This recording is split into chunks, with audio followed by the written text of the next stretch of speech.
today we have gathered here to begin the inaugural session on the National Conference on New Education Policy 2020.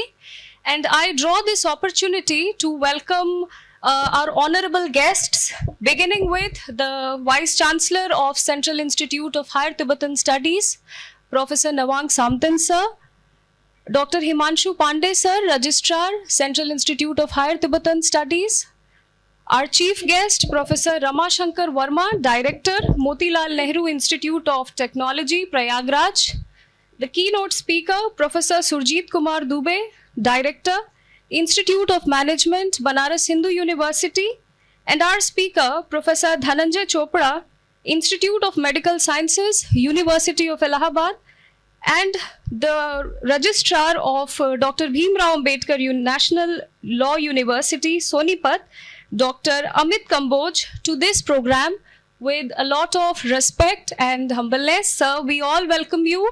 I also welcome the teachers of our institute, the staff of our institute, and all my dear students to the inaugural session on National Education Policy 2020. So I'd like to request all the esteemed dignitaries to begin the program by lighting the lamp. I request you all, sir, to come in unison and begin the program.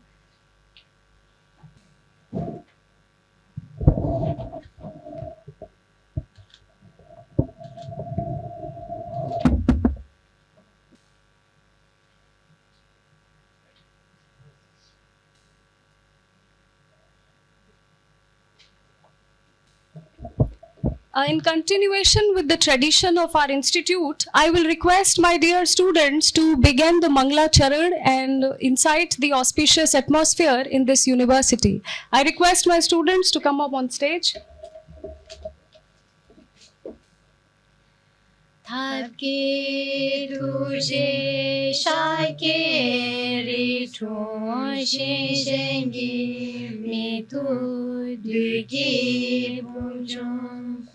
Segi lumbo tabure jipe kushage kepo de la chazelo Hanze gani zoi keta ze sa chen de la gompa dumbun Ngani jikten dina choche son deze ke pa ke la jase tuje dola nyurdo zine ne wara na se la son chut Chegi kolo kone du janam te pasum la gwenzen chatse Temba jik den kamsu jemba ta temba ni shindu sewat Tenzin pulo shindu temba itemba yuri ne peta shisho.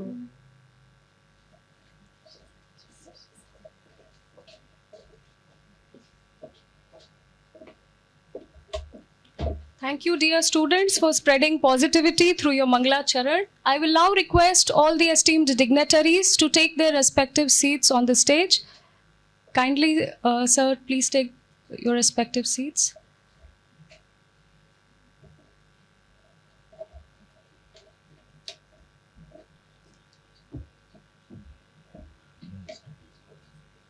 Sorry, sir, sorry.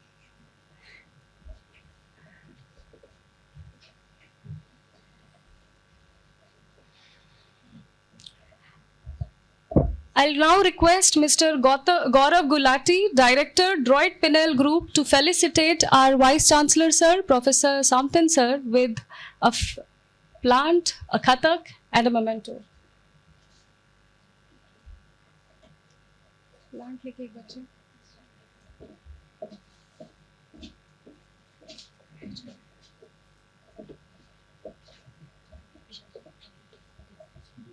जाइए बस खड़े रहिए.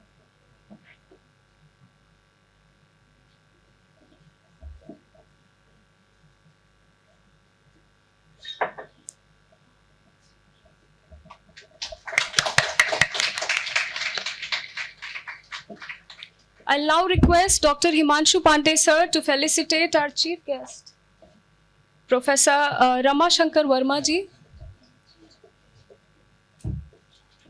Plant le low.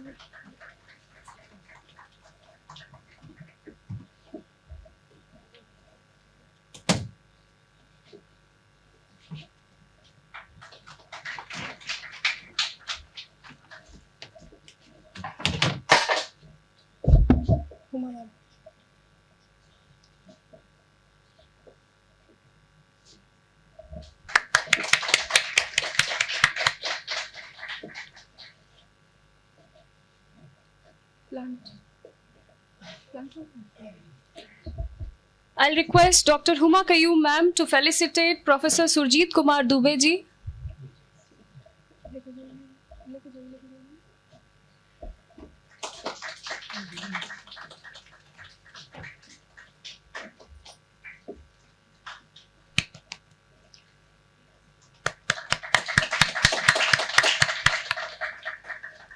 I'll request Dr. Jhampa Thumpton sir to felicitate Professor Dhananjay Chopra ji.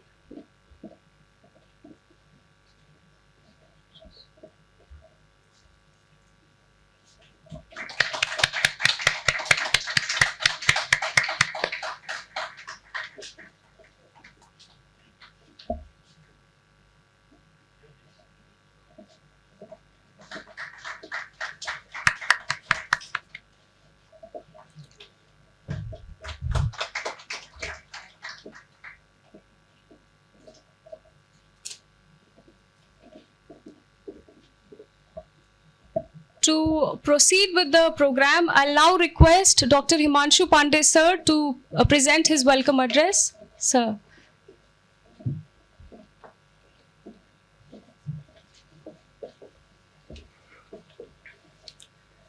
Good morning to all of you. On the behalf of Center Institute for Higher Tibetan Studies, Sarnath Varanasi, and on my own behalf, I welcome you all in this 2 days National Conference on National Education Policy 2020.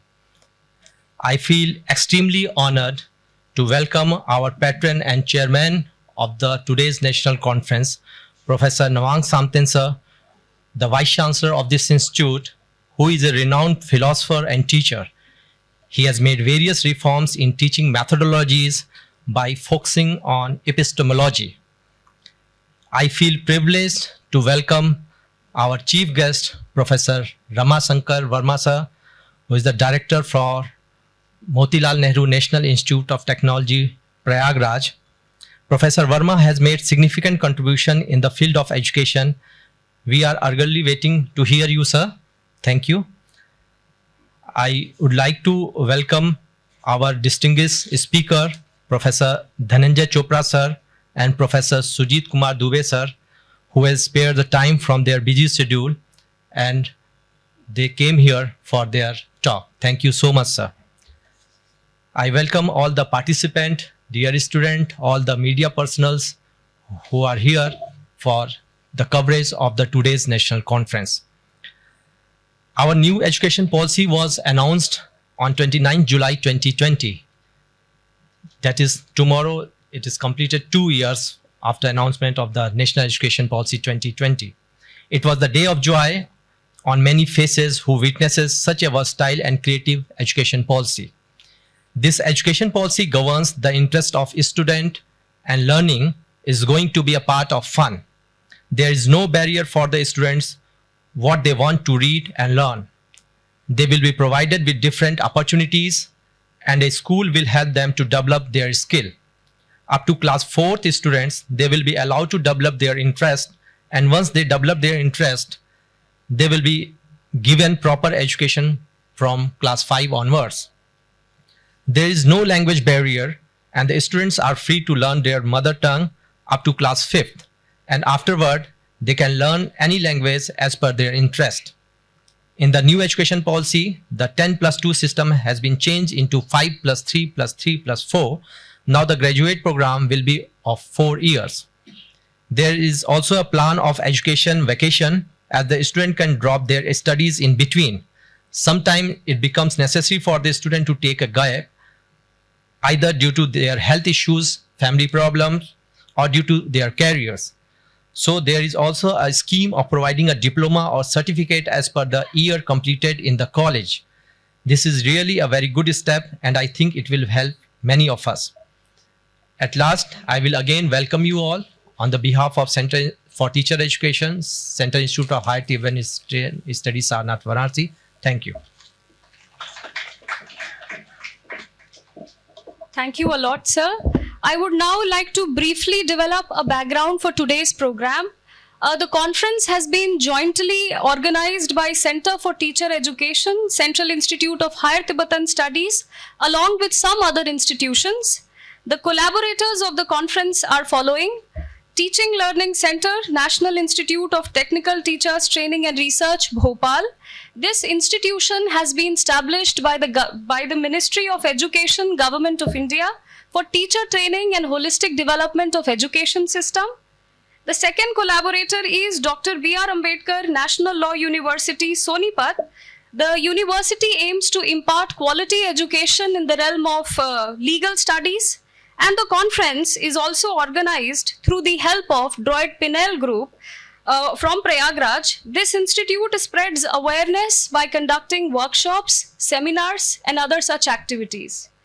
Today we have gathered here to begin the inaugural session on National Education Policy 2020, and the policy was given in the year 2020, which caused a lot of furore among the education and academia sector.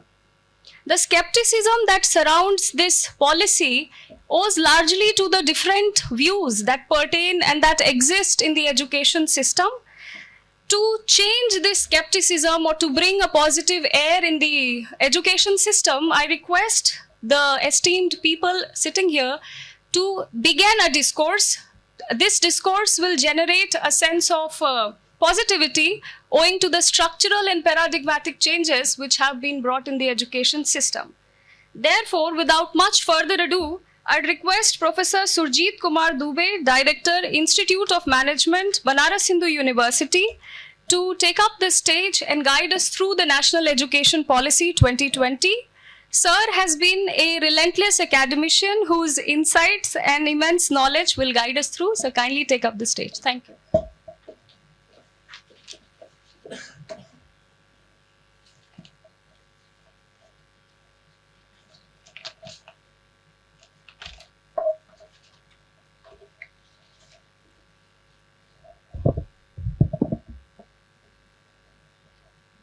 Honorable Professor Nawang Samteen, Vice Chancellor,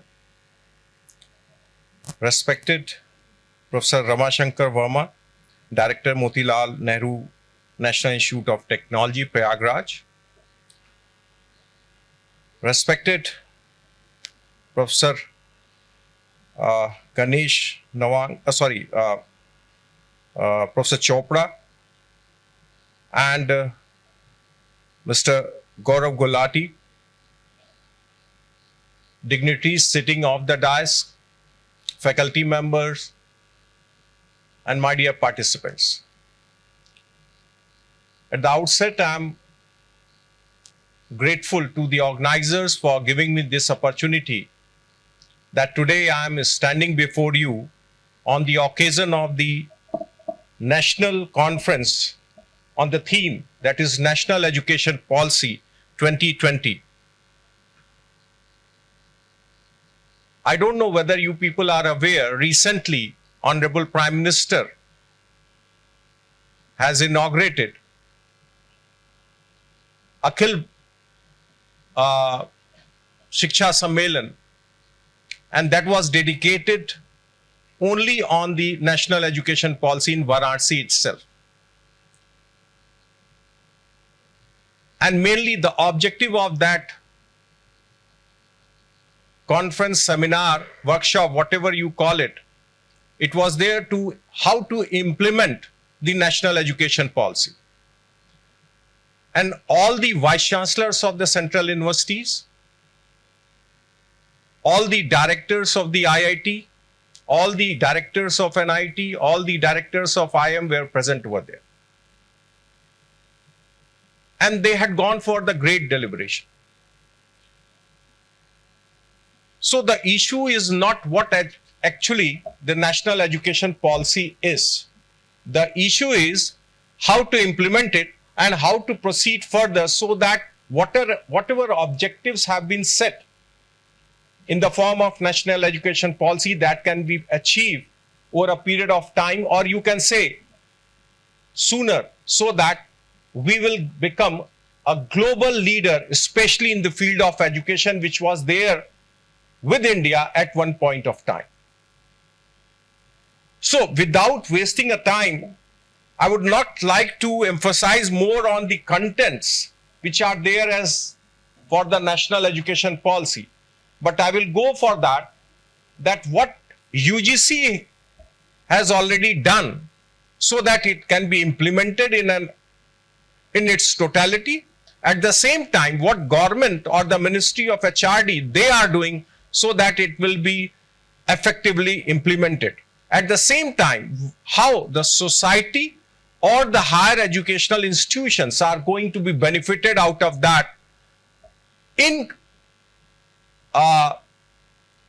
continuation to the students or all the stakeholders. It's not only matter of something related to the student, all the stakeholders which are concerned or somehow related to the education in the country. The very first point which I would like to highlight is multidisciplinary and holistic education. And in true sense, the NEP starts with this concept only. And the basic aim of this to develop social, physical, intellectual, emotional, and moral capabilities of human being in an integrated manner. Now, if you try to analyze this single statement, you will find no way they have written anything related to education. So you can very well understand the broadness of education which is there. They are emphasizing on development of social, physical, intellectual, emotional, and moral capabilities, which was there at one point of time in our traditional system. So now we are coming back to the same traditional system so that we will get a better human being in the society. At one point of time, say only 20 years back, everyone was keen to get the degrees. But they were, so you can say that intellectually they were developing themselves.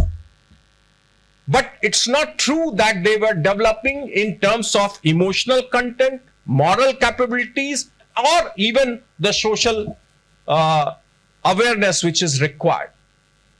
So this particular document is going to be very much helpful in providing a kind of flexibility in the curriculum which will facilitate the creative combination of the various disciplines. Just 20, 30, 40 years back, people were considered to be a good mathematician. People were considered to be a good in the field of psychology or sociology or even in physics or business management.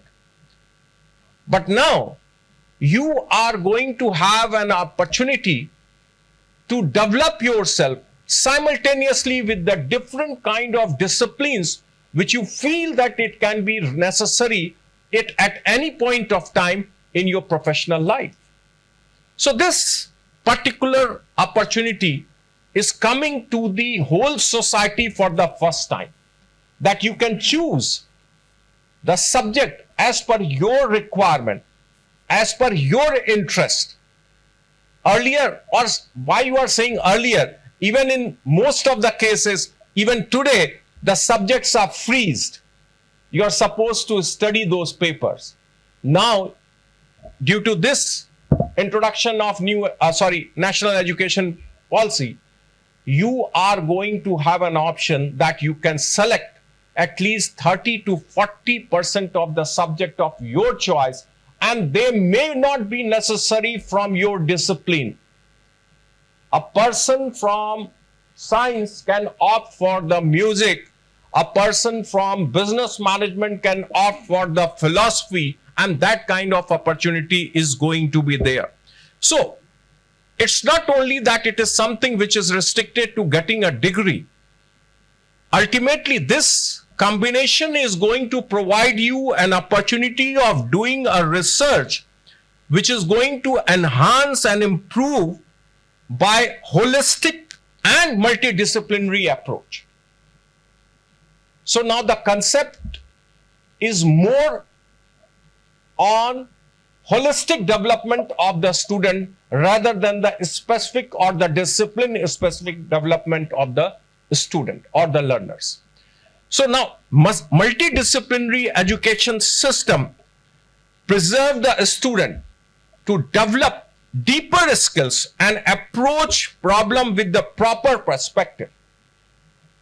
Now, this is again a very important aspect.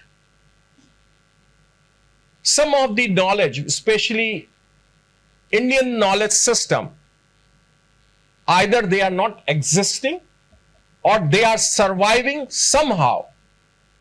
So this national education policy is not only going to preserve them, but they are going to promote them so that it will become a lead in the education system, and people will come forward to opt those knowledge system which are either somehow surviving or they are not there in the either in the universities or any college. Now you can very well understand that it's not there that our stress or the emphasis has shifted from the modern to the tradition. We are providing equal opportunity where a modern system, modern discipline, modern subject is going to be there with the traditional system, traditional discipline and traditional subject. So it's a proper blending of modern education with the traditional, and that is what the identity of country like India is having. That we preserve our old values and we continue to upgrade ourselves as far as the modern technology is concerned. The second thing which I would like to point out, that there are a number of the issues when you are going for the multidisciplinary or the holistic approach. So government has already taken care of that. And for that, they had already gone for establishing a national higher education qualification framework. And it was already active in from the date that is 29 July 2021. At the same time, they had created the academic bank facility where and again it was activated in the on the date that is 29 July 2021. Again, they had gone for providing an opportunity to credit the you can say through the different modes such as physical, ODL or online, whatever it is. So all these steps are already taken by the government of India, you can say the UGC, so that we are in position to go for the multidisciplinary or holistic education in our higher education institution or even in the colleges. So government is very, very serious for the implementation of this education policy. The second component which I would like to highlight here is the research, innovation and entrepreneurship. Now this education policy is very much dedicated for these three components: research, innovation and entrepreneurship. Reason is that previously people were having degrees, but they don't have the job opportunities. Now, realizing this fact, especially in the context of India, NEP has produced the National Research Foundation, NRF, that will nurture the culture of research among the learners as well as the higher education institution. And how it is going to be there? by providing and establishing conducive ecosystem, especially in the universities and the colleges. I don't know whether you are aware, the government, Niti Aayog, they had already initiated to establish the Atal Incubation Center in most of the universities. And fortunately, we are also, as an Institute of Management Studies, Banaras Hindu University, we are also having the Atal Incubation Center. And the thrust area is the social entrepreneurship, which was inaugurated by Prime Minister Shri Modi ji. So it's not only there that this system or this kind of opportunity is there with one university. More or less, you will find that they are providing this opportunity to all the central universities. At the same time, some of the private universities or NITs or IITs and IIMs. So to promote the entrepreneurship in the country. And it's not there that it is going to promote the entrepreneurship, it is going to promote the innovation at the very beginning.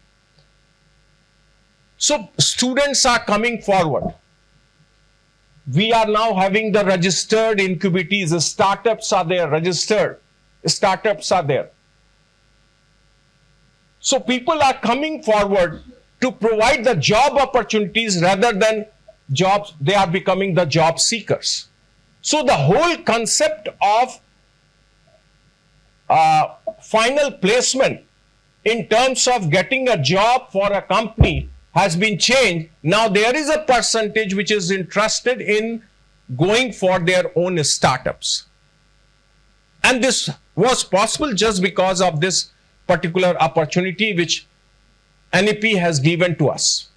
Another important aspect which I would like to emphasize is that the NEP aims to make India a global knowledge superpower with the equitable access to the highest quality education for all the learners, regardless to their social and economical background.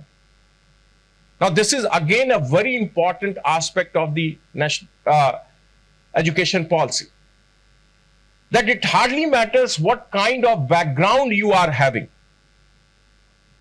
Whether you are economically sound or you are economically weak, whether you are socially sound or you are socially weak, you will be getting an equal opportunity for the education. And it's not only there for the education. If you want to become an entrepreneur, you will be getting an equal opportunity to become entrepreneur. And there are ecosystem in the universities nowadays which will facilitate you to go for establishing your own startups, and they will not only facilitate you but provide you in terms of financial support also, so that you can groom yourself over a period of time and go for the commercialization of your product and services.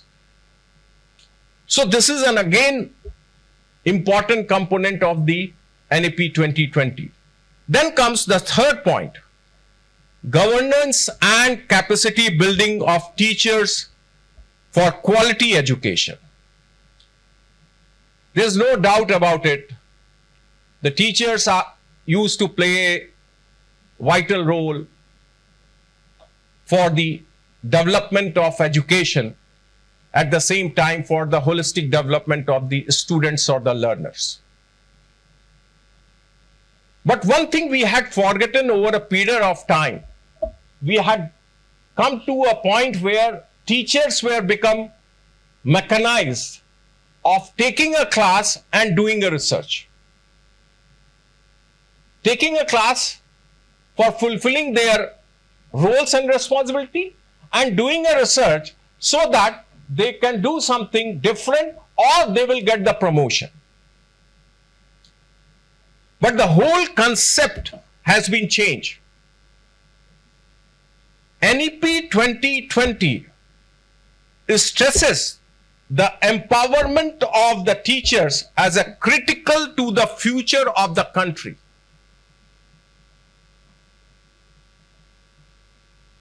The future of the country lies in the hand of a teacher. And this is the main statement of this head. So now, if this is the main statement, we need to do something for the betterment of the teachers. It's not there that you will get more salary. How you are going to be empowered?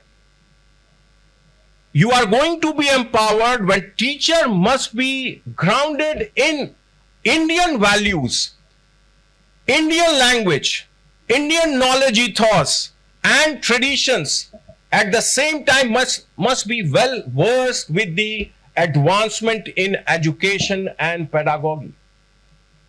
So the emphasis is now has been shifted from our modern concept to the traditional system, which was considered to be far, far better at any point of time, that we will take care of the value system, especially the Indian value system. At the same time, we will promote the languages which are considered to be the Indian language. And you will surprised to know that UGC along with the AICT, they are doing this wonderful job that they are converting, they are translating all those good books which you feel that it is essential for any course into a multiple Indian languages. And it is a very good opportunity for all those who can translate books into a multiple language. They can come forward and they can have an association with these institutions, and you will get not only the recognition, but it will be something which will be related to the monetary gain also. So people are looking forward for those kinds of experts who can go for this kind of opportunity. So it also highlights the needs of capacity building as essential element in implementing the provisions of the NEP. Now, teachers have to come forward. Just 4-5 years back, we were there in a very, very comfortable position. Whatever notes we had prepared, say 20 years back, that remains relevant and we used to deliver it.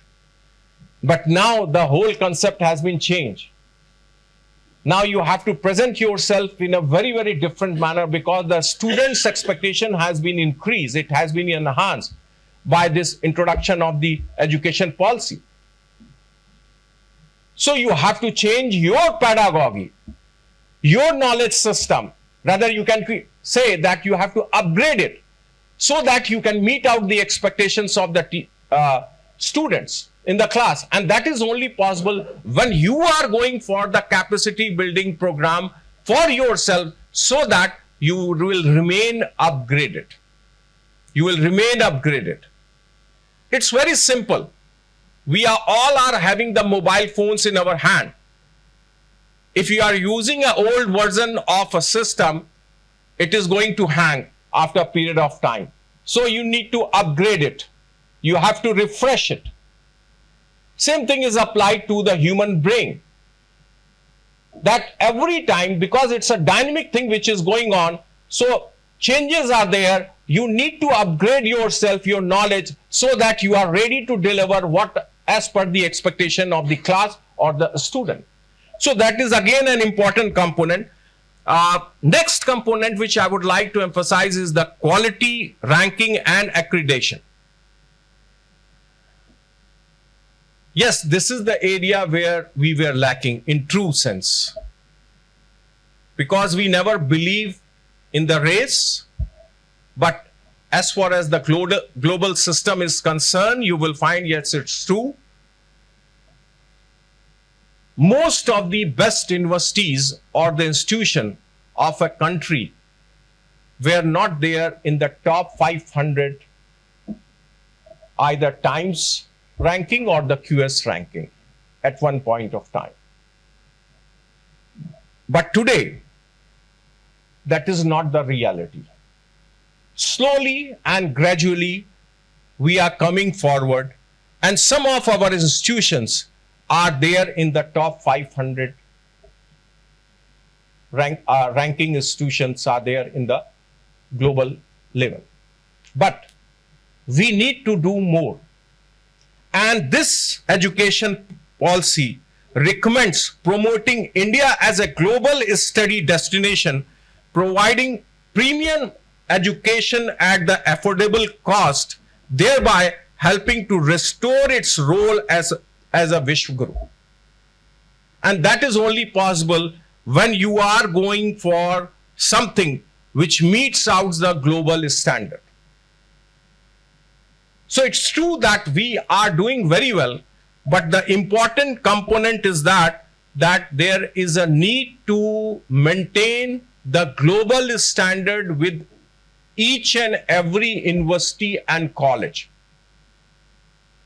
So in Varanasi, if you can say BHU is considered to be the biggest or the largest university, so the role of Banaras Hindu University is going to be different, that the BHU has to become the mentor for all the other universities so that the other universities will come forward. And it is mentioned in the education policy in the name of Margdarshak and Margdarshan initiative. Mentor-mentee relationship is going to be there. And the government of India, they had already identified 44 technical institutes and 320 senior academicians who are going to be there as the mentor for the different other universities or the colleges, so that they can come forward to meet out the global standard. So this is again a very unique feature which this education policy has created, and at the same time your role as a university and college is going to be different from what you have done in the past. Now you are becoming a mentor for the other universities or the college at the same time. So that way we are going to improve our ranking or the accreditation system. At the same time, automatically our quality in terms of education is going to be improved. Another important aspect which is there, which I would like to highlight, that is digital empowerment and online education. More or less, you can't say that it is something which is fortunate enough that we got the COVID. But yes, we learned something from the COVID. And today, what we have learned, that has become the practice, that online education is having far, far better reach in comparison to the classroom education. And with that, we can approach the people who are not in position to come to the class. I can't say that it was taken into a consideration at that point of time and they had drafted the NEP.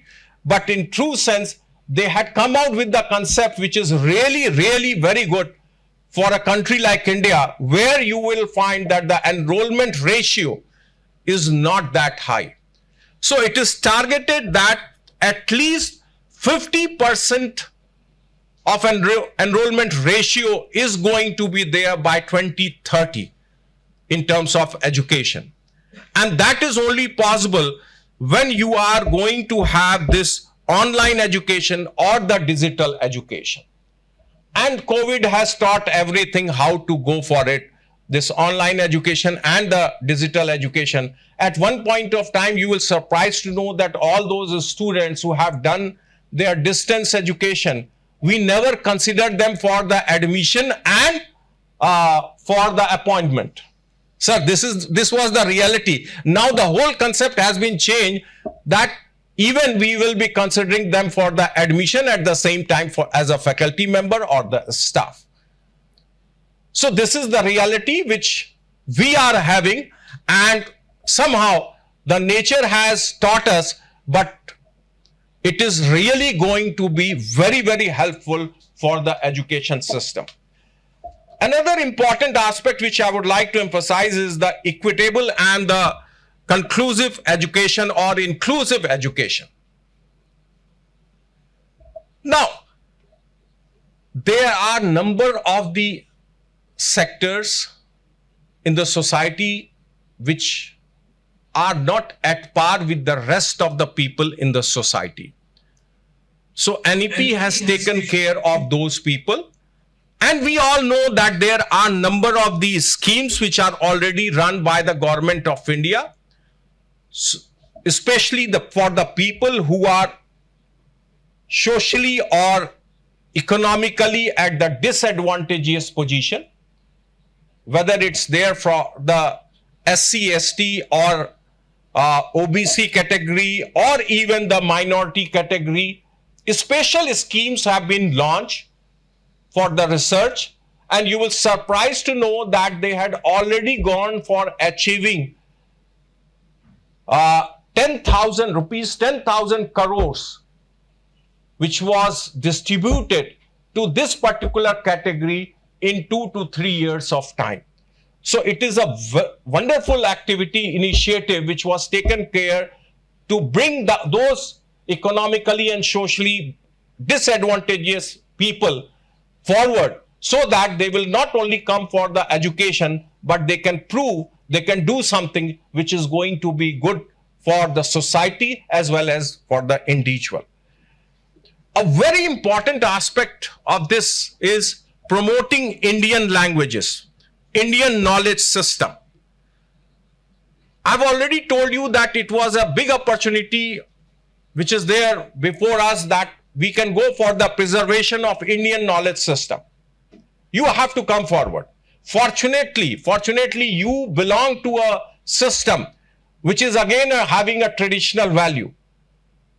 So if you can write a book, if you can come out with the complete syllabus in your own language, it is going to be an advantageous for the whole society. Now, another important aspect. At one point of time, if somebody was interested in going for a language, though as a management institutes, we are offering this opportunity to our student that they can opt for a foreign language, because BHU is having that particular opportunity. But every institute is not having that kind of opportunity. Every university is not having that kind of opportunity. Now it is going to be mandatory. At least 1 or 2 foreign language should be there in your curriculum, which the student can opt for.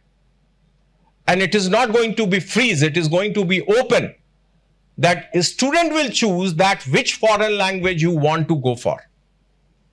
So that is a big opportunity which is initiated by this NEP. Another important aspect is, now there is a provision that we can hire the practitioners, artists, craft persons, not only as a resource person. We always used to call these people as a resource person. Now they can be there as a permanent faculty of any university or any college. And they will be not having the PhD degree.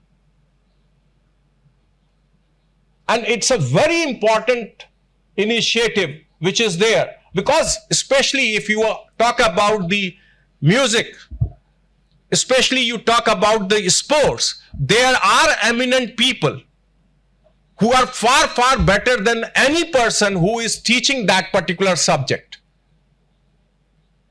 But they don't have the formal degrees. So Honorable Chairman of UGC has already taken that particular initiative, and very soon it is going to be gazetted, said that you can appoint the artist in your university without the formal degrees.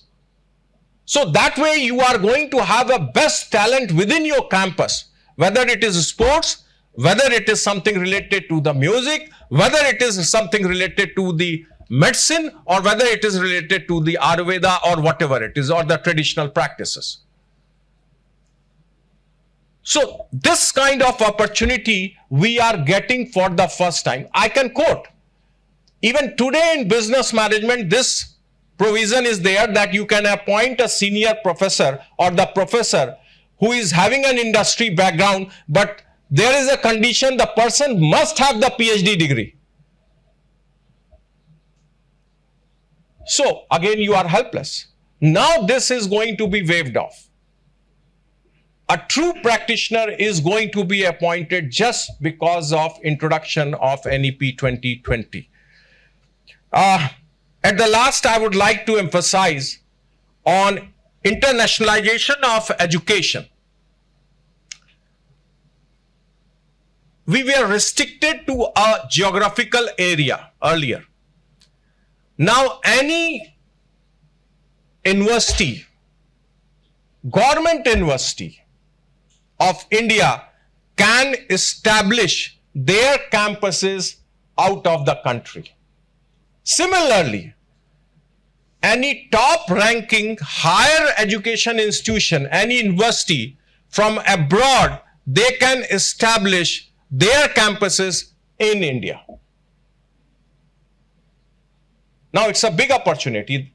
We used to get the invitation from number of the countries, the Banaras University, that why don't you come to our country and establish a campus?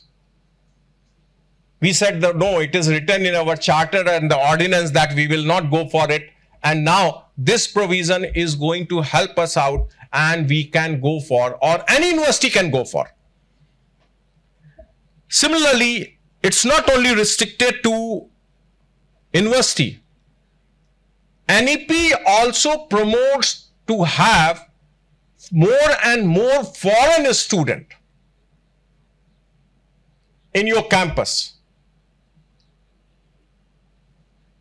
And I don't know whether you are aware, as an institution of eminence, we got the institution of eminence, Banaras Hind University. You are supposed to appoint 25% foreign nationals as a faculty member. Now that way, it's not only going to be a cultural exchange, but you will find that you are going to have a big opportunity to work with the people who are doing very well in their respective field, especially in the research. So that way, automatically your standard is going to be improved or it is going to be enhanced, and your vision, your way to think critically, it is going to be better. At the same time, you are going to have an opportunity to work the best people of the world. So,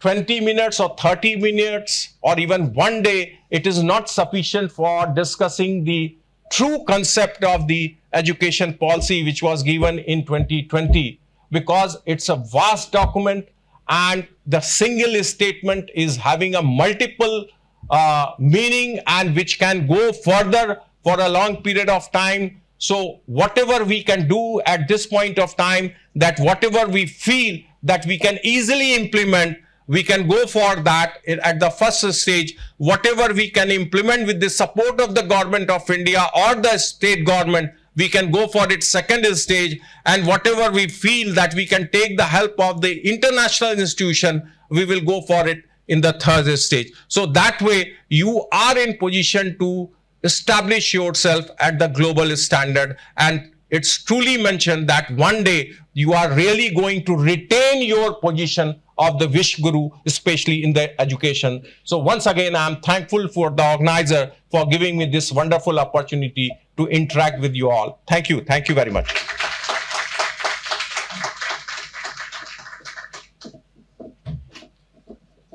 Thank you so much, sir, for providing such deeper insights into NEP. Sir, you seem to see NEP as an opportunity, and your words celebrate the dynamism of the policy. In continuation with the session, I will now request Professor Dhananjay Chopra, Institute of Media Studies, University of Allahabad, to enlighten us with his words of wisdom. Sir, I will humbly invite you on the stage. Thank you, sir.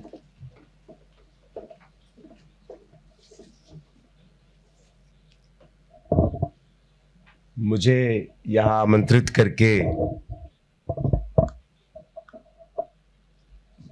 इतना बेहतर काम हुआ है कि मैं आदरणीय पूजनीय दलाई लामा साहब से अपने मीडिया में जब था और वो कुंभ में मिले मुझे, तो तब से मैं इनके थॉट्स और इनके विचारों का मुरीद हो गया हूँ।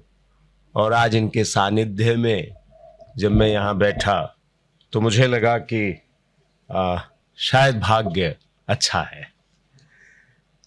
आदरणीय कुलपति महोदय, आदरणीय निदेशक MNIT, आदरणीय सुजीत जी, मित्रों और ये हाइब्रिड मोड से जुड़े हुए साथियों,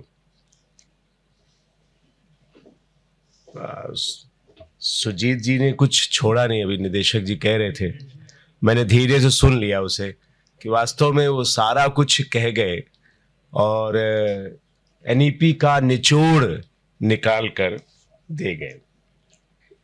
मैं कुछ चीजें उसमें से छोड़कर और बात करूंगा कि 2 वर्ष हो गए हमें एनईपी को लिए हुए। इस नेशनल एजुकेशन पॉलिसी के साथ हमने 2 साल बिता लिए हैं और इन 2 वर्षों में हमने बहुत सारे नए कोर्सेज भी शुरू कर दिए हैं, हमने बहुत सारा करिकुलम भी बना लिया है और बना रहे हैं। लेकिन इन सब के बीच में आखिर क्यों जरूरत पड़ रही है और ऐसी क्या जरूरत आन पड़ी है कि हम अपनी शिक्षा नीति को बदलें और उसके अनुरूप चलें? बहुत सारी बातें सुजीत जी ने की है। बड़ी तेजी से दुनिया बदली है और इस बदलती दुनिया में हमने इस बदलाव के बयार के साथ जब जब चलना चाहा है तब तब लगा कि हमारे हाथ में, हमारे हिस्से में फिर कुछ नया आ गया। और यह सब टेक्नोलॉजी का कमाल है। 1995 से दुनिया बदलनी शुरू होती है, 1995 से। ये वही समय होता है 1900, अगर हम फेज में बांट दें, मैं अक्सर कहता हूं कि अगर फेज में बांट दें तो 1995 से 2005 तक का समय, ये वही समय था जब इंफॉर्मेशन टेक्नोलॉजी, इंफॉर्मेशन रेवोल्यूशन की हम बात कर रहे थे। यही वो समय था जब हमारे शहरों में मॉल आ रहा था। यही वो समय था जब हम ब्रांडेड कपड़े और ब्रांडेड खाने के आउटलेट्स देख रहे थे। यही वो समय था जब हमारे पास स्मार्टफोन तो नहीं लेकिन मोबाइल फोन आ रहा था। यही वो समय था जब हमारे हाथ में इंटरनेट आया। यही वो समय था जब पहली सोशल मीडिया साइट्स आर्कुट हमारे पास आई।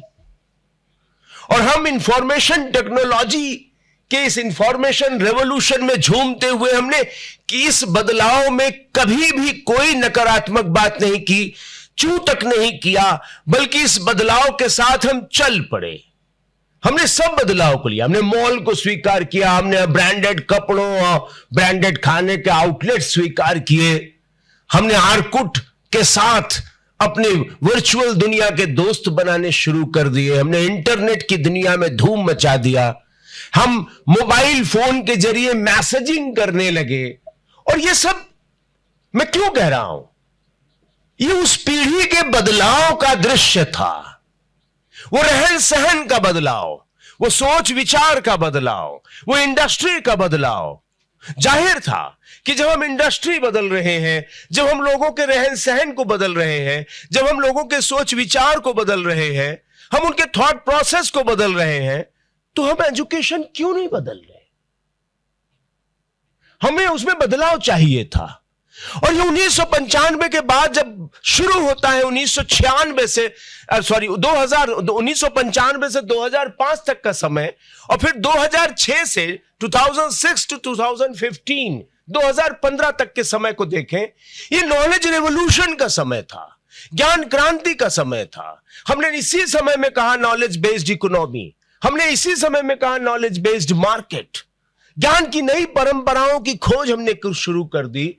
विश्वविद्यालयों में हमने तभी नए नए कोर्सेज शुरू करे थे, प्रोफेशनल कोर्सेज की तरफ हमने मुड़ना शुरू कर दिया था, क्योंकि इंडस्ट्री बदल रही थी, सरकार का अपना ऑरा बदल रहा था, चरित्र बदल रहा था, नौकरियां कम होती चली जा रही थी, दुनिया एक बड़ी मंदी से निकल कर आ रही थी, और जरूरत थी कि हम क्या पढ़ाएं, कुछ नया पढ़ाएं क्या।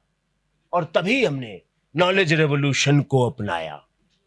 2016 से 2025 तक का समय जिसमें हम सब हैं, और केवल 2 साल बचे हैं, 3 साल उसे पूरा होने में, यह इनोवेशन का समय है, यह नए आइडियाज का समय है, यह समय है कि हम नया नया सोचें, यह समय आर्टिफिशियल इंटेलिजेंस से आगे निकल जाने का समय है, यह रोबोटिक्स का समय है, यह ऑगमेंटेड रियलिटी का, वर्चुअल रियलिटी का, चिप कम्युनिकेशन का समय है। और बड़ी तेजी से दुनिया बदल रही है।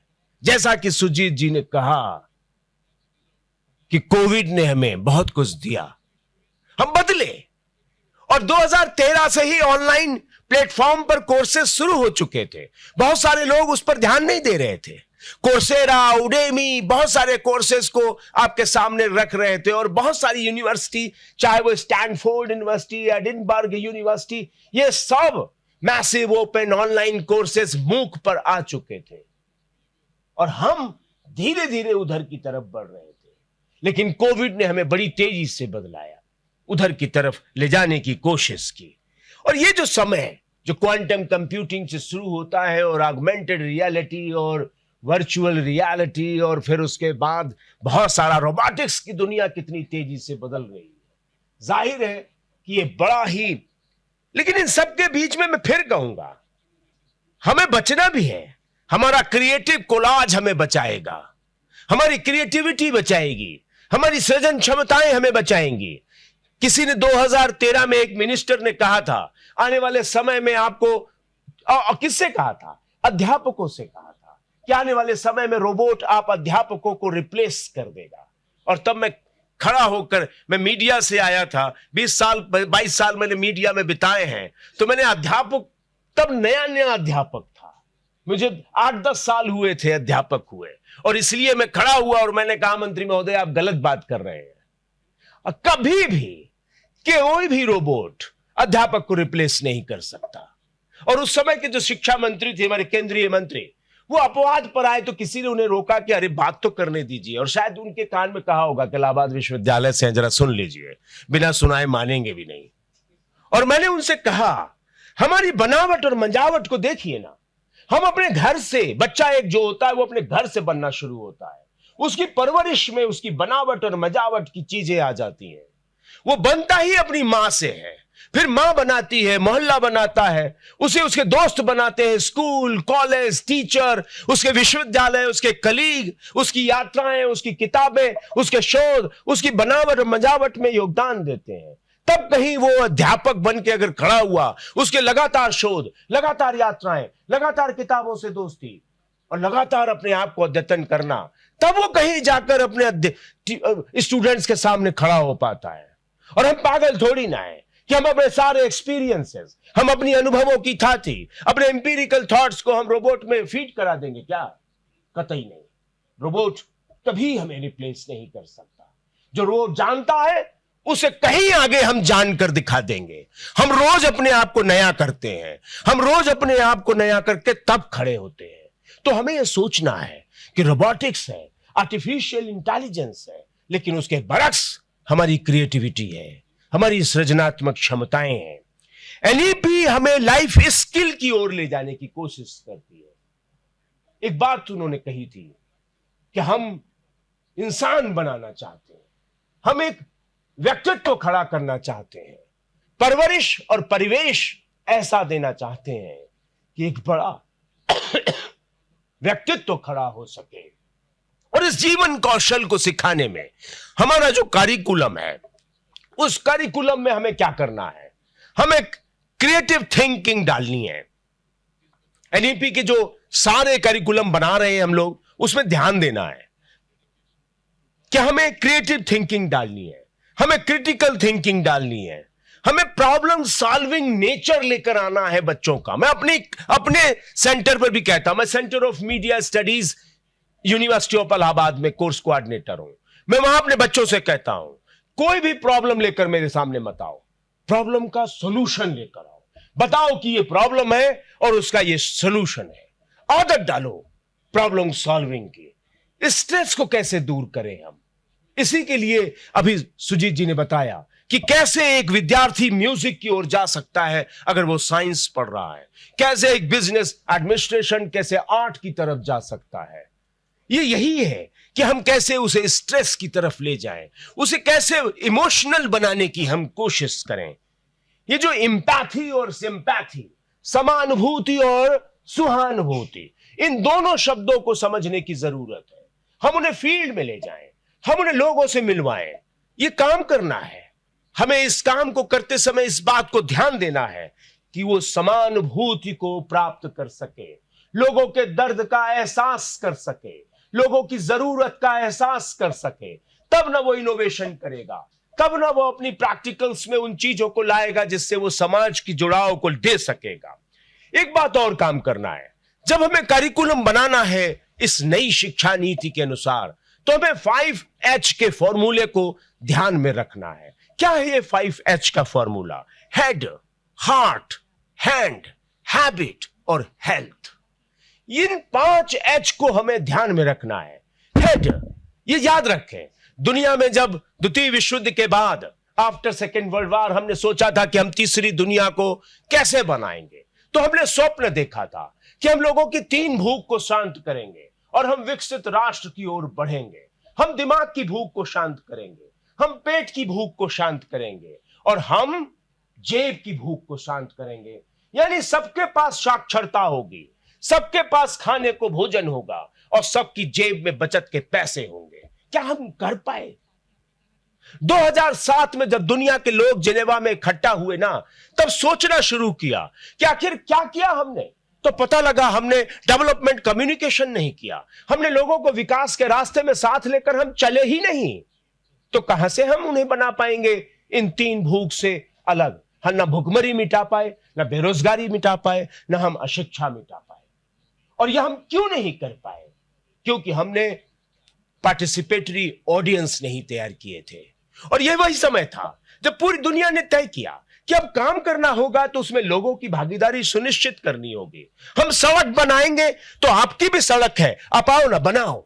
ये आपकी नहर है, आप भी बनाओ। ये मनरेगा और नरेगा जैसी योजनाएं कहीं अजूबा तरीके से निकल कर नहीं आई है, ये उसी डिस्कशन का नतीजा थी।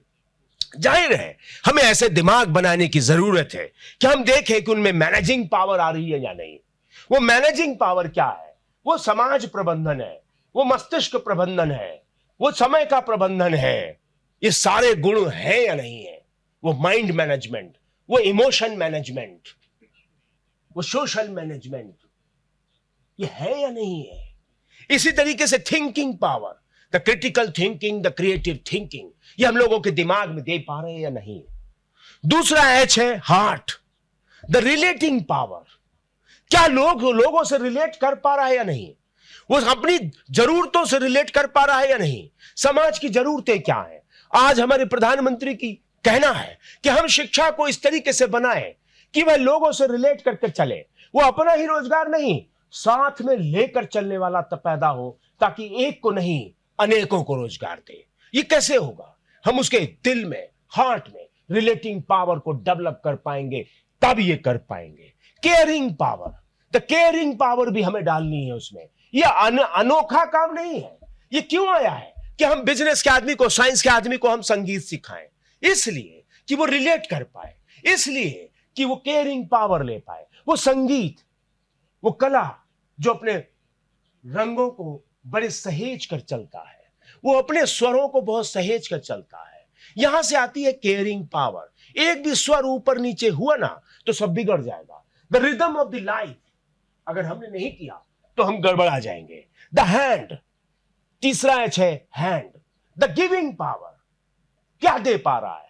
हमने पढ़ाई तो कराई, लेकिन वो अपने समय को, अपने समाज को कुछ देने लायक बन पाया या नहीं? The giving power and the working power. हाथ खाली नहीं, ये हाथ हमारे जगन्नाथ हैं। ये हाथ खाली जेब में जाएंगे तो गड़बड़ाएंगे, ये हाथ खाली बैठेंगे तो गड़बड़ाएंगे। जब मुट्ठी बंधेगी तो आवाज उठेगी, और मुट्ठी बांधने के बाद जो आवाज उठेगी वो कैसी होगी? यही जरूरत है हमें अपने कोर्स में लाने की। द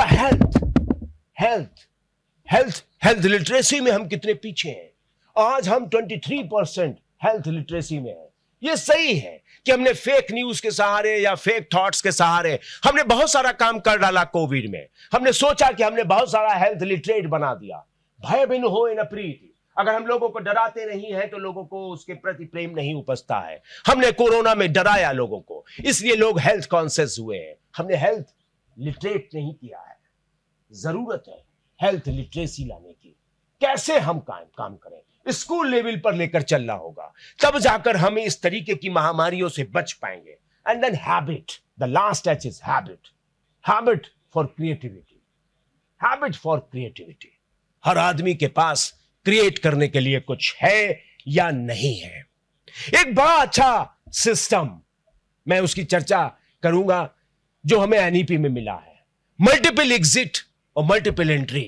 हम इस काम को 2013-14 से कर रहे हैं कि कैसे हम इस चीज को आगे, कोई एक बच्चा है जो पढ़कर कहीं दूसरी जगह जाना चाहता है, दूसरे कोर्स में जाना चाहता है, 6 महीना मीडिया की पढ़ाई करने के बाद जाना चाहता है। ये बीवोक एंड एमवोक सिस्टम, हम इसको देखें, इसको समझें और लोगों को समझाएं कि मल्टीपल एंट्री और मल्टीपल एग्जिट का जो फॉर्मूला लेकर हमारी एनईपी आती है, उसे हम किस तरीके से इंप्लीमेंट कर सकते हैं। 6 महीने में सर्टिफिकेट है, 1 साल में डिप्लोमा है, 2 साल में एडवांस डिप्लोमा है, 3 साल में डिग्री है और 5 साल में पोस्ट ग्रेजुएशन है। अब 4 ईयर का भी फॉर्मूला है जिसकी चर्चा अभी आपने किया। वास्तव में हमें रिसर्च और एनालिसिस की एबिलिटी लोगों के भीतर बढ़ानी है। ग्रेजुएशन लेवल पर भी हमें रिसर्च की बात करनी है।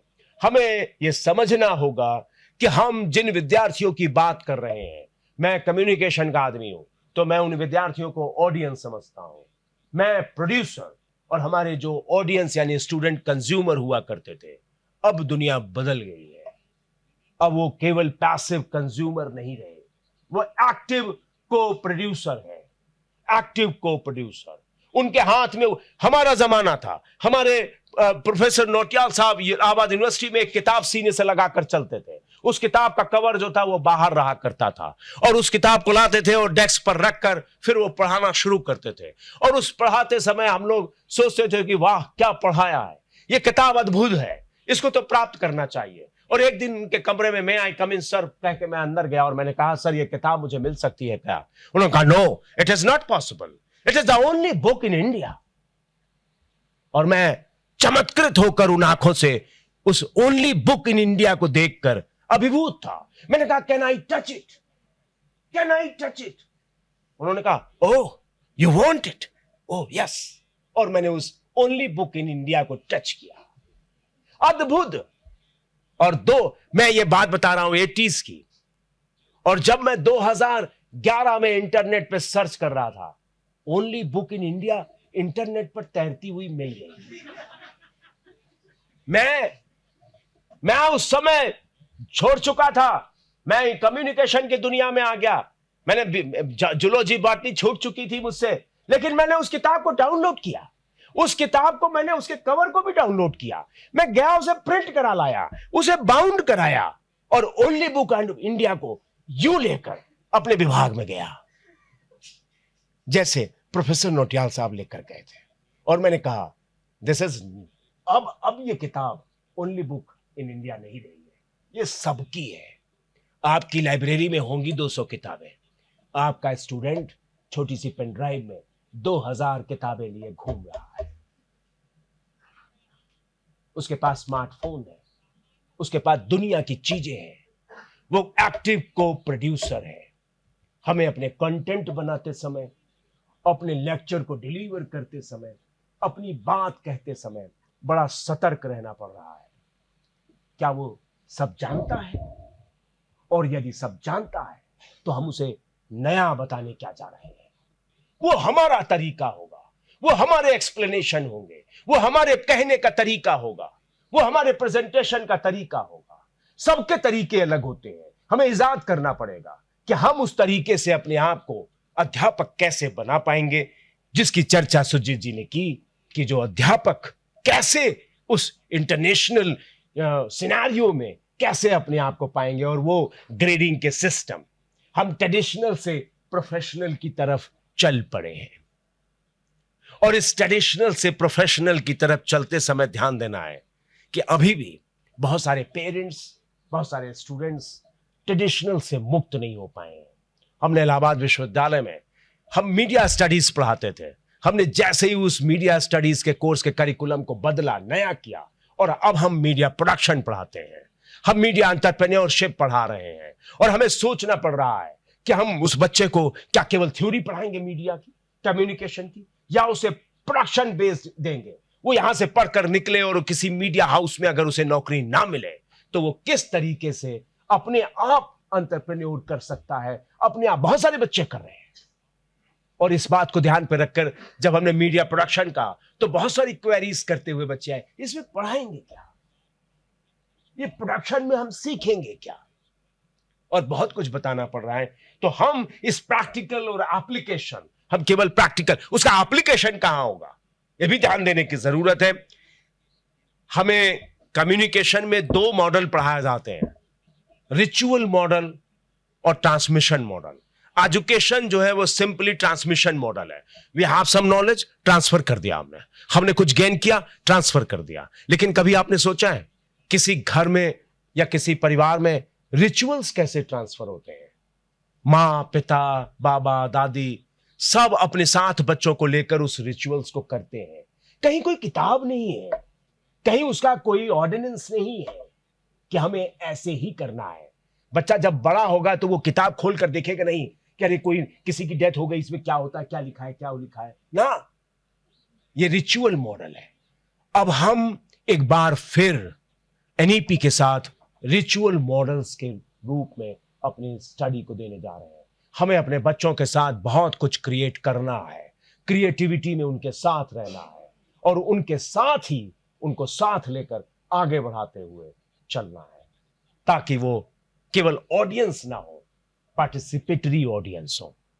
पार्टिसिपेटरी ऑडियंस आपने जो कम्युनिकेट किया है उसे आगे कम्युनिकेट करता है, और वो तभी कर सकता है जब उसके दिल दिमाग में वो चीजें बैठ जाएंगी। और हमें याद रखना होगा हमारे रिचुअल्स हमारे दिल दिमाग में होते हैं। तो रिचुअल मॉडल ऑफ कम्युनिकेशन लेकर हम चलेंगे तो हम इस एनईपी को बहुत ही अच्छे ढंग से सफल कर पाएंगे।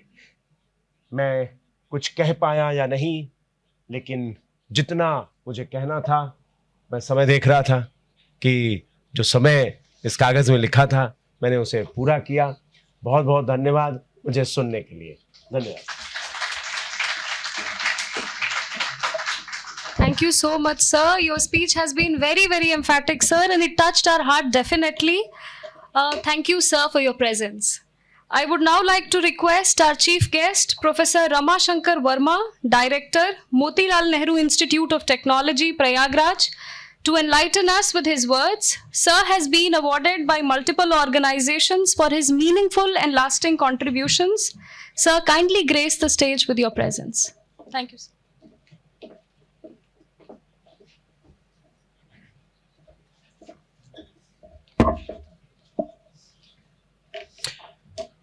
Good morning, everybody. First of all, I would like to thank Central Institute of Higher Education of Tibetan Studies for inviting me.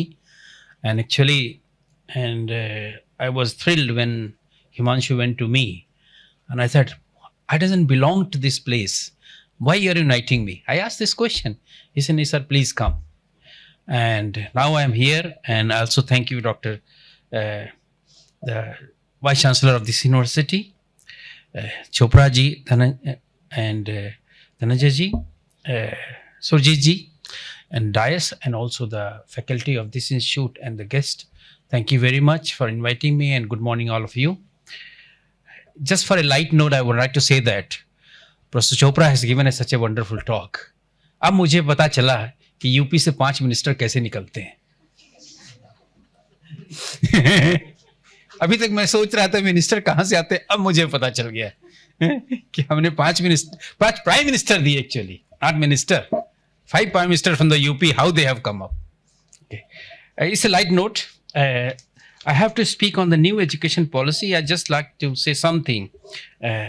What new education policy has given to us and going to give us in the future is something very, people say new, and I would say no. What we have done in the past, I think we are reviving the same thing in this education policy. Have you ever thought of a person in 5 grade students in a school, village boy, why he doesn't go to school, why he failed? What is the reason behind that? That he doesn't want to study this course, but he's interested in other place. So if we understand why a people fails, I think we have answer here in NEP. Because failing doesn't mean that he doesn't like that subject. He has some other interest which nobody is able to generate it in him. There is no way curriculum was designed in such a way that if I don't want to study zoology, botany, chemistry, can I go for another field which I am interested to do that? Because our samaj, our society is gearing in few things last 25, 30, 50 years, only engineers, doctors, and that's all. And business of whatever the father is doing business, he will do that business only. लड़के को माँ बाप को pride होता है कि मेरा बेटा डॉक्टर बन गया ताकि वो दहेज ला सके, इंजीनियर बन गया, प्राइड उनकी होती है, मरता लड़का है. आपने 3 Idiot देखी होगी. It's the best example of the NEP basically. The boys want something else, but the parents बनाते नहीं, मुझे ये चाहिए, तुमको डॉक्टर ही बनना है, इंजीनियर ही बनना है. वो नहीं बन पाता है. बहुत सारे ऐसे डॉक्टर्स हैं जो नहीं बनना चाहते हैं, उनकी क्लिनिक नहीं चलती है, बाद में वो फ्रस्ट्रेट हो जाते हैं because they have a different aim to do that. So our primary education was very bad in such a sense that we did not recognize the need for the students. A village boy who makes gulli danda. Have you ever patented, anybody patented gulli danda? No. If you have patented gulli danda, he would be a millionaire. We never thought of kho-kho. We never, 5 मारने वाला अगर हम patent करा लेते आज तो कितना अच्छा होता. हमारे दिमाग में आया ही नहीं. Because we never thought of limiting our knowledge to only few people. We always want to give more and more without ourselves. That was the philosophy of Indian philosophy. We also say the adult population, when we go for 7th, 8th, 9th, 10th, we are geared basically to have one direction only. Zoology, botany, chemistry means doctor. Physics, math, chemistry means engineer. That was a thought we had it. We never had art side, those who are useless. LLB, maha useless. That's what they go there. And that's the problem with our education system, that we never recognize the law is much more important, because how to interpret the Samvidhan, how to make the rules, we never thought of that. The new education policy is in that way, that you decide was there. Then comes the adult education. See, a lot of people in the villages, they don't get the education when they are young, maybe certain reasons. They are busy. I'll give you some example on those things. But if you're able to educate that thing, I think we have started long back, this adult education system, and the people are getting much better in those. Field of study, expertness, and research and innovation. And these are the 3 pillars of this new education policy. I will talk about more of the research and innovation. I can give you the example of those things. Most of the, I think Dr. Chopra has talk about those things, that we need a 25% international faculty. What kind of international faculty we needed? If you remember, IITs were made with a collaboration with the foreign countries. And all IITs in the beginning, they have at least 50% of faculty. They came, they established, they taught it how to do it. Still, some of the IITs do have a foreign faculty in that one. So the concept of these things is already was there. I was telling you. So what NEP is reinventing the things, same wheels basically. JNU, which is started in 1973, still have a more maximum number of foreign faculties right now in this area. I can go with the research and innovation, which was already there. Now, 2 examples I'll give you the modern area. Bill Gates, everybody knows that. Microsoft inventor, correct? What was his education? High school dropout. Does education play any role in that? Making entrepreneurship? No. Ideas, dedication, and getting something novel and new.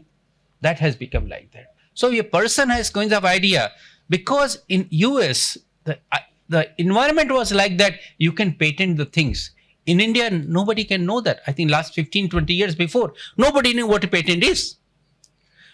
We must have done a lot of good research. We must have got a lot of innovation, but nobody knows in the world what innovation we have done it. Ancient India, Sarnath, Takshila, Vikramshila universities. Do you think they have a lot of innovations in their study? A lot of things they have done it, but there was no patenting system like that. It was available. Now this awareness, this new education policy is giving me those kind of idea. If you have something, you do it. Now I can give you an example of one more things. Narayan Murthy. He's a well-educated person. He started a company. Now compare the Bill Gates and Narayan Murthy. Bill Gates is still very high. Narayan Murthy is not like that. So again, education is not important. Important is the thought, innovation, and how to market it basically. So marketable things is very important, these things. Any idea you have it, if you're able to market it, you can make it. Nowadays, lot of people, good people, they're leaving their jobs in multinational and going to their villages and started this agriculture. You must be reading in some of the WhatsApp, news, YouTube. You are getting, a lot of people are getting that. Making different kind of crops and they're you feel much more better. I think this is a good idea that people are coming back to their roots where they belong basically and develop it by patenting those things. I can give you one big example of Greg Mendel. How many people have heard the name of Greg Mendel? He's a genetist. He was a pastor in a church. Mendel theory. What he did basically, innovation, I'm talking observation. Any innovation comes through observation. He observes the peas, मटर. कोई सफेद है, किसी का फूल, किसी का गुलाबी है, किसी का लाल, ये कैसे हो सकता है कि एक ही स्पीस में 3 तरह के कलर? सब लोग देखते हैं, लेकिन ऑब्जर्व तो उसने किया. And ऑब्जर्व करने के बाद he started doing the things कि how the white color and the red color become a pink. So he started making a pollen together just by putting flower together these things and get a genetics theory दिया उससे, develop किया. He was not literate person. So literacy is not related to innovation and entrepreneurship. It's only your mind, it is there in that one. Everybody has entrepreneurship in it. We have to understand, we have to make them aware of those things. What innovation you can. See, in this audience, very few people having a similar kind of color shirt and color sarees. So much variety is there. It means in ourselves also we have a variety. We have 140 million people, you will not find 2 people alike. Why? Because our genetic makeup is different. That's observation. But can you thought about innovation? I can give you one example. 2 people are sick with the same disease, but the drug will not work 100% in both cases. One is 50%, one is 70%. Why it is so? This question I'm asking myself. I'm being a biologist. I'm asking this question. Why doctor prescribes you eat the drug morning, evening, afternoon, and evening and night during sleep? So why we given a drug in the sleeping time only? And we thought about that. We are working on those things because there is a sleep cycle is there. Because every cell has some resting period. And that resting period is very important. If you don't rest, you can't get up in the morning. You feel itchy, bitchy, and whatever nonsense you talk about every day if you're not well slept. So each and everything's observation. You walk here, see the building. I was talking to your Vice Chancellor in the morning. Why Tibetan monasteries made on top of the hills? What is the reason behind that? So the people in those days, they thought about we need an environment, pure environment, where there is no interference from the outside for meditation. And that was observation. They never patented that ideas that you have to make those things. I think this is a very important things. I think new education policy answer, and basically I would say it's basically a summarization of the old civilizations experience and the modern day, how we can go ahead and develop a person holistic way. That's important thing that we need to develop entrepreneurship in it. We need to develop innovations. Courses are designed in such a way that you can multiple exist, entry and exit. You can take so many courses because whatever is required. I can give you one example. In US, high school graduate. You know what is a high school graduate in US? Only 12th grade. That is a high school graduate. After high school, 90% population don't go for higher studies. Only 10% goes.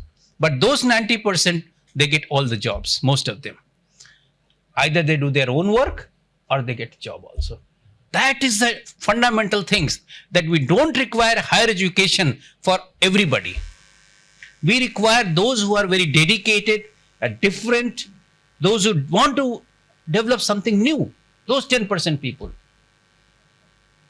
That has to be the curriculum. The high school graduate in US, in different field, they give you vocational training in high school.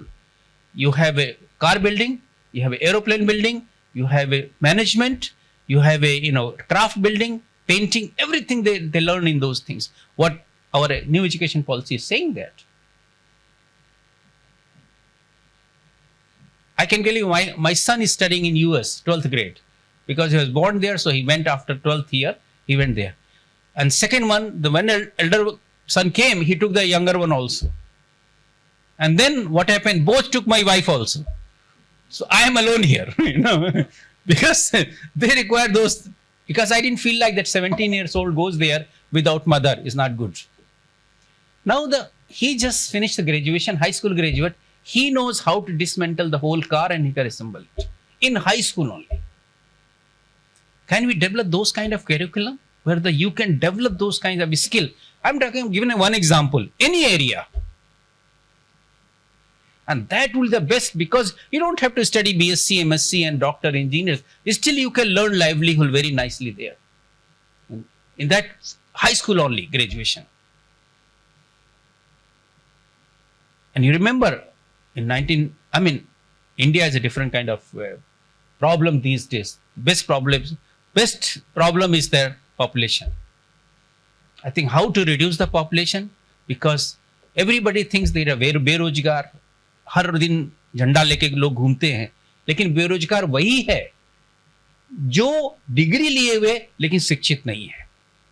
उसके पास degree तो है लेकिन उसको शिक्षा नहीं है. Because अगर शिक्षा होती तो बेरोजगारी तरफ नहीं भागता, कुछ ना कुछ वो काम शुरू कर देता अगर वो सोचता. तो रिसोर्सेज हैं हमारे यहाँ, ऐसा नहीं कि रिसोर्सेज नहीं है. आज ई रिक्शा चल रहे हैं, देखिए कितने लोग ई रिक्शा चला रहे हैं, उसमें ग्रेजुएट भी हैं ई रिक्शा चलाने वालों में. Because they know that opportunity is there, let's earn something. So we have to develop a mind of the young children in such a way that whatever education, whatever their capability, and Professor Chopra had said very nicely that the 5 H's are very important. You have to really think about that. Your brain, your heart, your hand, your opportunity, and also entrepreneurship. Very important. Emotional thing is also very important. And this education policy has it. I can give you one example in this. You have a prism, right? So एक गांव में एक prism को दे दो, वो सोचते 12 colour 7 colour इसी के अंदर घुसे हुए हैं, बट उसको ये नहीं पता है कि कलर वो नहीं देता है, लाइट कलर देती है. These kind of training we require to do that. Now we are going for bioorganic things in villages, right? Organic things. Now we were using organic all the time. We never had this last 50 years. We forget our own heritage, and we're coming back to same and same. The new education policy is also in that way that we have to develop that kids from the very beginning. Just like say Matrabhasha. I never worked in UP, I tell you honestly. I was born in UP, went back, I lived whole life either in South or in West or in America. South people, I've just talked to thinking, why we are having so much difference in the gap of innovation, development in South versus North. You go to the south, cross Hyderabad down, you'll see the peoples are different. But come Hyderabad towards Himalaya, is different culture. One country. So why we have not developed it, that we have to think about that. See, population is not a bad. We have not used population as our asset. We are using population as a bad, that too many population. But if we use an asset, I think we can develop it. तो शिक्षा जो नीति हमारी आ रही है, इसमें शिक्षक का रोल सबसे ज्यादा रहता है. How to motivate the person, what they require. We have to, from the day one, class 1 से क्लास 5 तक, हमको उनको ऑब्जर्व करना है कि उसका मोटिवेशन किधर जाता है लड़के का. उसी में फिर उसको एडवाइस करनी, काउंसलिंग करनी है कि ये कोर्स लोगे तुम ज्यादा अच्छा करोगे. Instead of parents are giving, now parents are a little bit better. They understand that whatever my son wants, he can do it. And you will see the difference. Those children are in your family also. There are parents who does not object too much to the children. Children are doing very good. Those who are pressed to do something courses, they are not. They are always depressed in that way. So the new education policy always gives the holistic approach. And to summarize those things, I say this is going to be changing world, because we are going to achieve our old heritage also in that regard. Because always we say when we come back, we have to learn what our past has done. So we have to learn from the past. Now we are going back to the ancient culture, learning from them and mixing with the modernization. That is very good. I hope I have covered something and these people left nothing for me to say, right? So I think really, I enjoyed those things, and I'm going to see the colleges also and see how can contribute something with my knowledge to this thing. Thank you very much.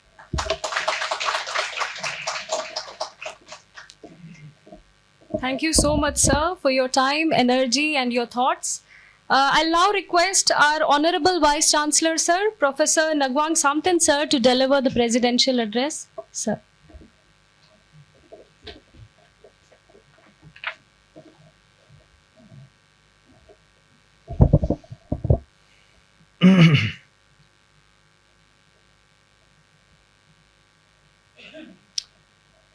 Respected Professor Ramashankar Varmaji, Professor Surjit Kumar Dubeji, Professor Dhananjay Chopraji, and the other learned scholars, my colleagues, and dear students.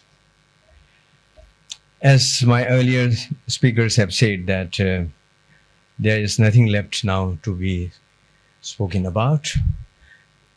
This is either you can say the advantage or the disadvantage of the last speaker.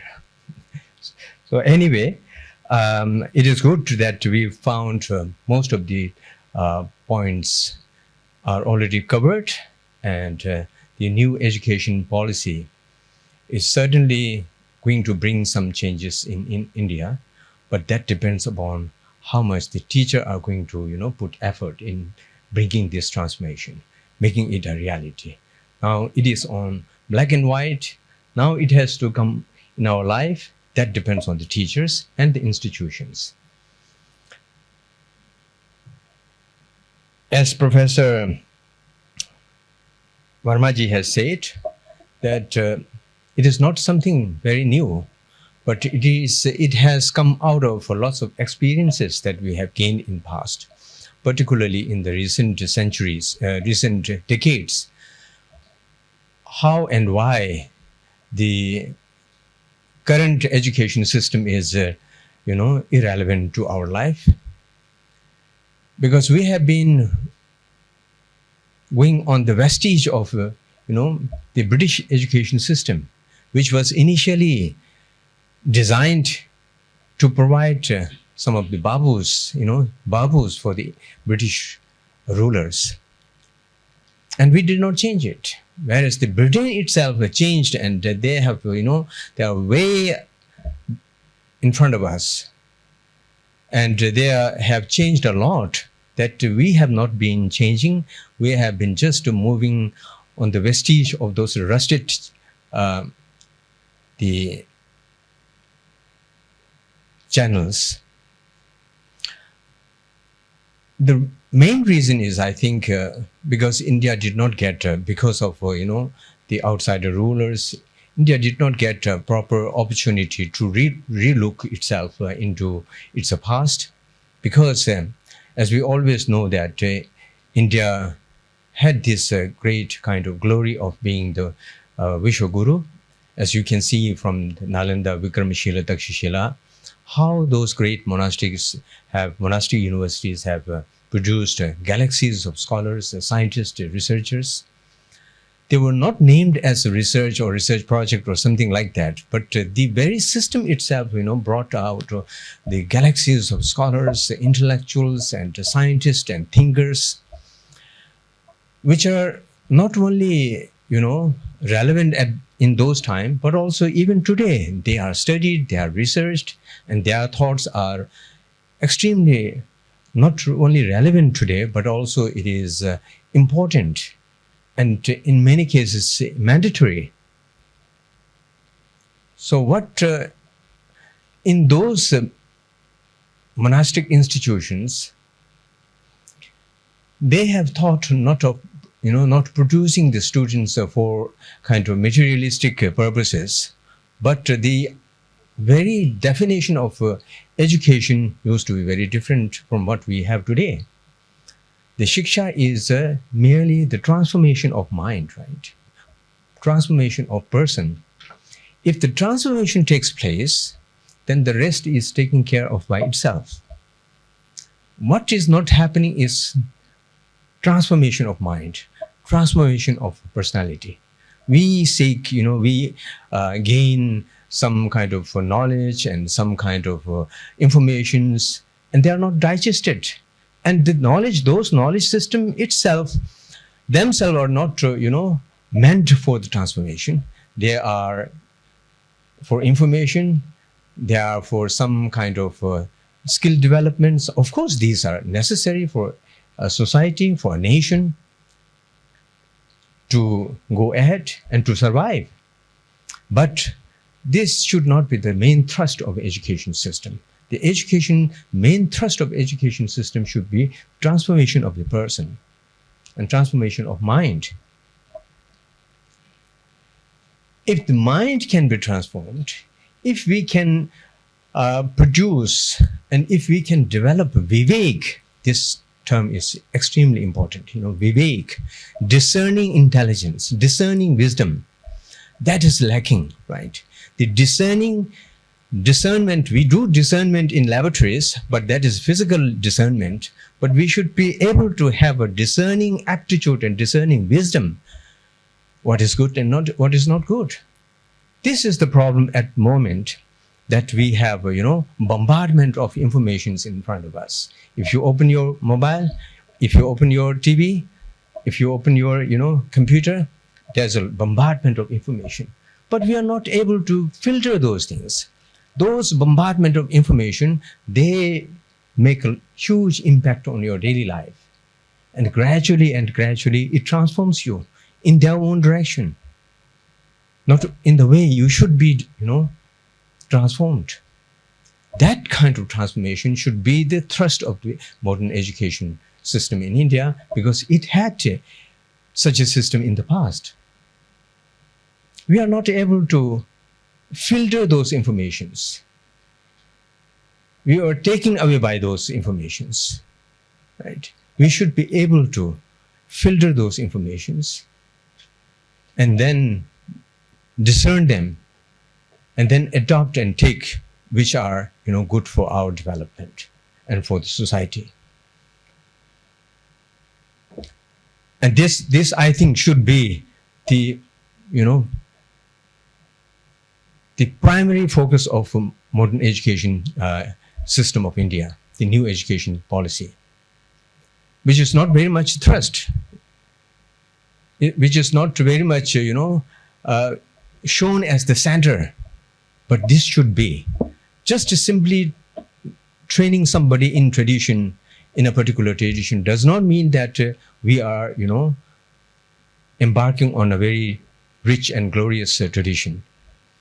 But that should be, the main thrust should be the transformation of person, how that should be implied, how that should be implemented and brought into the course curriculum and brought into our university and school and college campuses.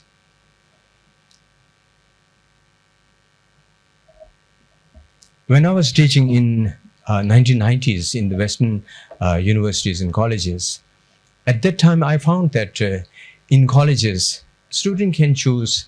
When I was teaching in a religion department in one college, and in another place I was teaching in a philosophy department. In religion department, many of the students from physics, astronomy, biology registered. And 80% of my students were from those science departments. And because the admission was limited to 25 students, few students from religion department itself could get enrolled. I was surprised to find that, in India at that time and even today, a science, physics student or astronomy student may not be, even interested to join a religion department's course. But there it is possible. This kind of provision is there. And of course, when I was teaching in the philosophy department, then the Western philosophy is the main, but Eastern philosophy and from science and many other departments also join. That is beautiful. The students can, in the undergraduate level, the students can take various different courses of humanities, philosophy, religion, arts, and things like that. So I was wondering why we don't have this kind of system in India. Now it is coming, right? And in school also, I used to be invited in schools to give some talks. In those schools, I was told that at the age of, at the level of 7th and 8th grade, the teachers observe the nature of the students, their aptitude, their interest, and they are counseled, those who have more aptitude for entrepreneurship, for some skill works, then they are provided advice to go to some kind of, the workshops or some trainings so that they can do better in their professional life, in vocational kind of training. That I found extremely useful because, and then after some time, after completing their school, if they find that now I should go to college, after say, 4 years, 5 years, 10 years, if they find themselves in need of some higher education, then they can go. It is not necessary that everyone who passes a school or high school has to join university. That is also very wonderful, right? Now these kind of provisions are made in the new education policy, which I think is a great kind of, the opportunity for students for various multi-exit and multi-enrollment in the course of their study.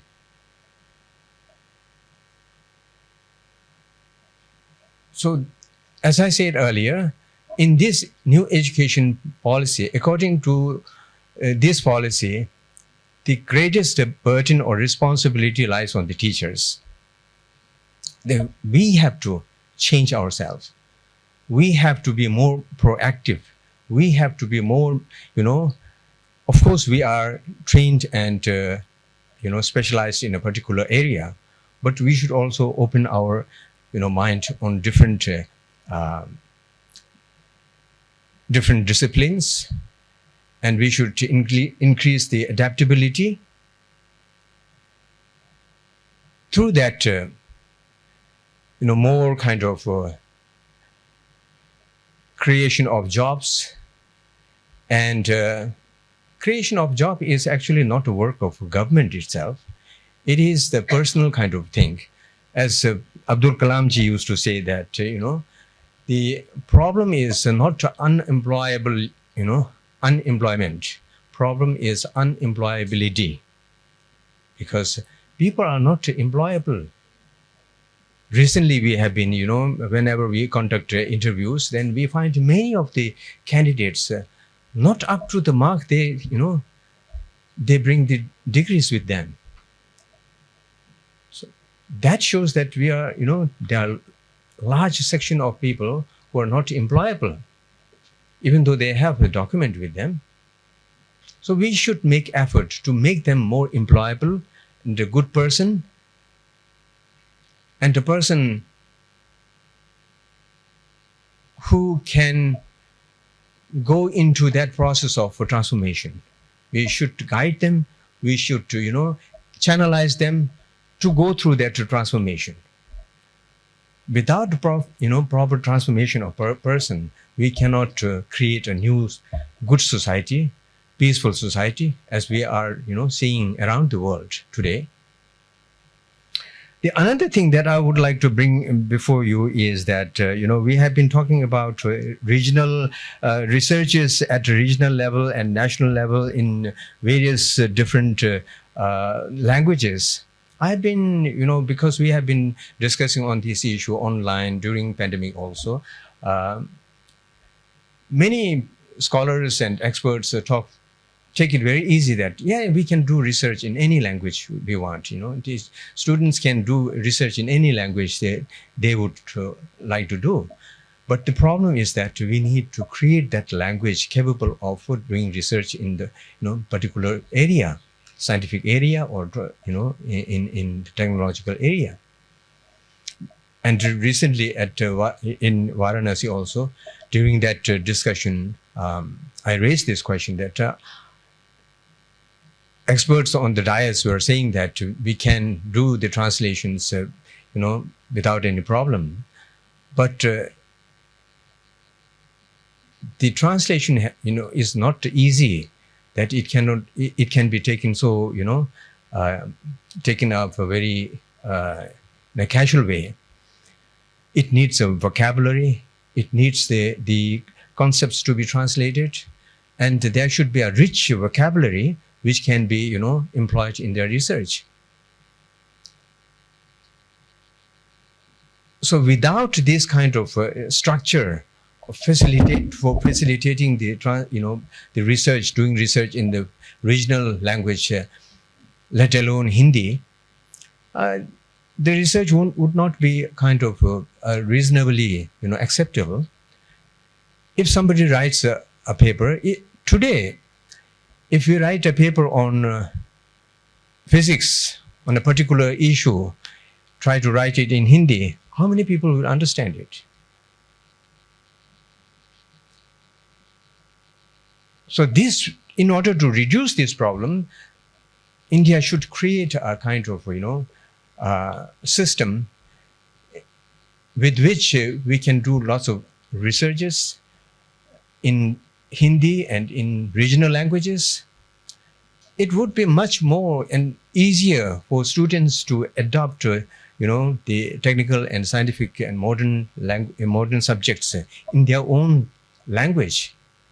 They would learn it much faster. But in order to provide that kind of facility, the government has to create, literature for that. So the new education policy, of course, has brought lots of, roadmaps with much details. And now we have to work on it. And to do that, the teachers and institutions have lots of responsibilities. And in order to make it happen, we have to work hard. And the students need to have a better kind of, ability to adopt these facilities in their life, so that this can become really a very practical roadmap for the years to come. So with these words, I would like to, thank the Education Department for organizing this conference, and also, the speakers who have spoken widely on this issue. So I once again thank all of you. Thank you very much.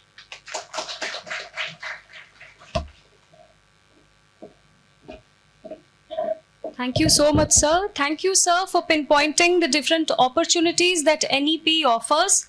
And as you pointed out, sir, transformation of individual is necessary for the transformation of society. We can keep this idea in our minds. And the NEP offers hope.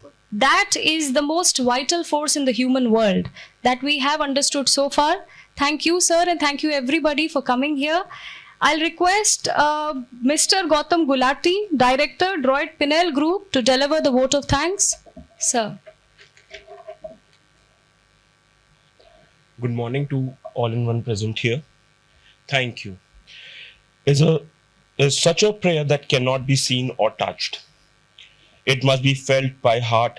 I feel honored and privileged to get this opportunity to propose the word of thanks on this special occasion. I would like to thank all the honorable dignitaries who blessed us with their presence. I am also very thankful to all the Program Advisor Committee members and the invited speakers. Words are not enough to thank their constant guidance and support to shape the conference. I, on behalf of the organizing committee, convey deep regards and hearty thanks to Honorable Vice Chancellor, the Central Institute of Higher Tibetan Studies, Sarnath Varanasi, Professor Samte. I am also thankful to Professor Chandracharu Tripathi, Director, National Institute of Technical Teachers Training Research, Bhopal, Professor Archana Mishra, Vice Chancellor, Professor Amit Khambuj, Registrar of Dr. B.R. Ambedkar National Law University, Sonepat. They helped us in obtaining necessary administrative approvals for the organizing of this event. They supported in all the possible manner to organize this conference. My special thanks to Professor Rama Shankar Mishra ji, Professor Surjit Kumar Dubey ji, Professor Dhananjay Chopra ji for their gracious present. At this juncture, my sincere thanks to Dr. Himanshu Pandey sir, Registrar of the Central Institute of Higher Tibetan Studies, Deemed University, Varanasi, for his help and support at various stages.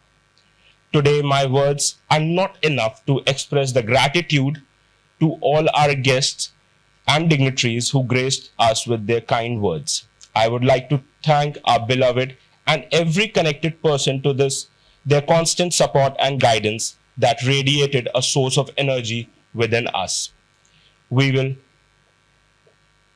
ever remain grateful to you, and we thank you for being with us today.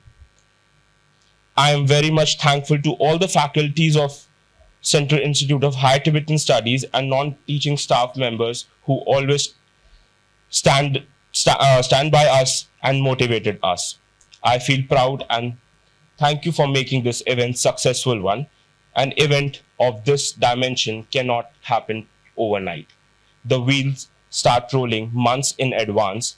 We have been fortunate enough to be backed by a team of various motivated and dedicated committee members and volunteers. I cannot thank everyone enough for the involvement they have shown and the willingness they have expressed to take on the completion of the task beyond their comfort zone. I am also thankful to our organizing committee. Thank you very much once again. If time is money, then today you have spent millions for us. Thank you all for making this event a successful.